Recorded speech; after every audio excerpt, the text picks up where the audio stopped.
Thank you po Lord. Thank you po sa lahat ng mga blessings. Salamat po sa inyo, sa mga biyayang pinagkakalob niyo po sa amin sa araw-araw. Sa mga customer ko, salamat din po. Sa mga tiwala, sa suporta. Sana po tuloy-tuloy pa po ang mga blessings na pumapasok sa shop po natin. Ito po ang new look ng ating shop.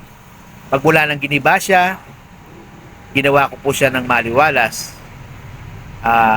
Talagang pinag-isipan ko po kung paano ko po siya mapaluwang kasi nga po 10 feet po ang kinuha nila mula sa harapan. Kailangan gawan natin ang paraan para mapaluwang pa natin ang ating shop. At sa mga customer ko na akala po nila umalis na po tayo dito, hindi pa po mga puting-ting. Umatras lang po ang shop po natin. Nandito pa rin po tayo. Kung gusto niyo magpagawa, nandito pa rin po ang ating shop. Ang lugar po natin mga puting-ting ay ang boundary po tayo ng Angeles, Porac. Tapat po tayo ng Pure Gold. Sa mga nagtatanong, ang location po natin, Angeles City mga puting-ting.